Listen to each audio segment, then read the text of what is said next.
everyone, and welcome back to One Day at a Time. Today I will be sharing with you guys my personal struggles with mental health. So, first of all, how it all started. When I was about in the 3rd grade, I was heavily bullied by my own friends. And the way that it was handled was not a great experience. So after that time, it was really difficult for me to make new friends and be able to trust people. Along with that, in 7th grade, my mom was diagnosed with cancer. And luckily, they caught it early enough, so it was removed through surgery. But in 7th grade, my academics dropped, my grades dropped, because there was a lot of pressure and I was just constantly worried about my mom. And my mom's health issues, it extended from 7th grade into freshman and sophomore year. Even though it wasn't cancer, she still had to go through therapy, and she had several kidney stones that she had to deal with. So that also just put a lot of pressure and was really stressful on myself and my academics. So the beginning of freshman year was when I could really notice that my mental health was beginning to be affected. I wasn't only worrying about my mom's health issues, but I was just also worried about my academics and just adjusting to a new school. So after about the first week of school, I experienced my first anxiety attack. Now, during that first week of school, I was just trying to adjust to the fast pace of high school life. I was stressed out because of all the honors classes I was taking. And I remember coming home one day, I believe it was like a Friday, and I remember coming home and I was really stressed out. And my heart rate started to increase, and I started to become restless and sweaty, and all of that just led on to hyperventilating. Now, I had never experienced an anxiety attack before, so it was all new to me.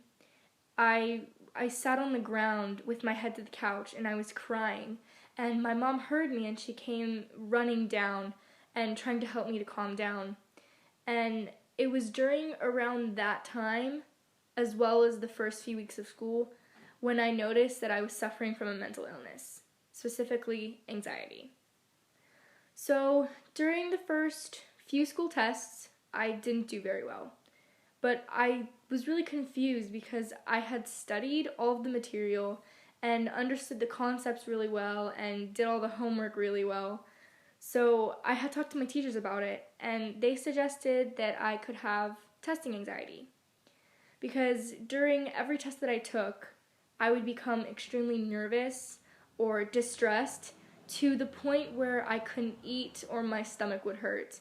And every time that I would go into the test taking session, all of the information that I had studied was just wiped away from my brain. And that was also just really frustrating and stressful. Luckily, when I talked to my teachers about it, they let me be in a separate room to take the test to see if it would help, which it did a little, but not to the point where my testing anxiety had completely gone away.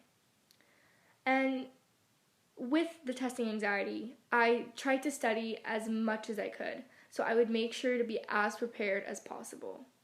And being as prepared as I could be, it lifted a little bit of weight off my chest knowing that I did everything that I could, and I would tell myself right before taking the test that you know everything and you can do it. And even though it didn't take away my testing anxiety, it gave me something to believe in myself.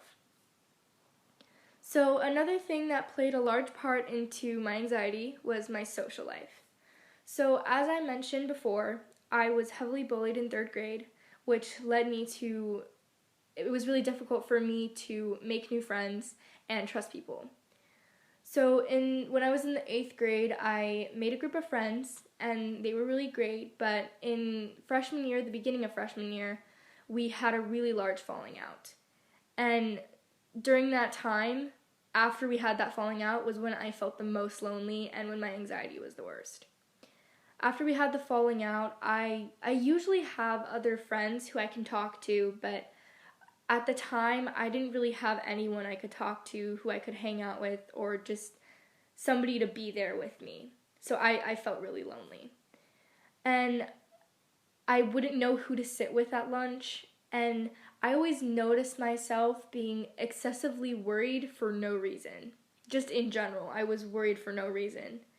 And it's okay to be a little bit nervous sometimes when you're going into like interviews or when you have a test coming up, but I noticed that how nervous I was really excessive.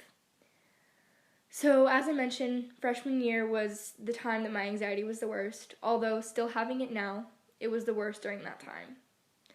Luckily, towards the end of freshman year, I made a wonderful group of friends who I'm so thankful to have today, and they're just people that I can be around and feel good about myself, and they're there to listen to me and I'm there to listen to them. So finding a really good group of friends can really help you sometimes. And along with that, I found hobbies that kept me busy and excited, which played a factor in helping me reduce my anxiety. Like music, singing, dancing, acting, and just being around my friends and family.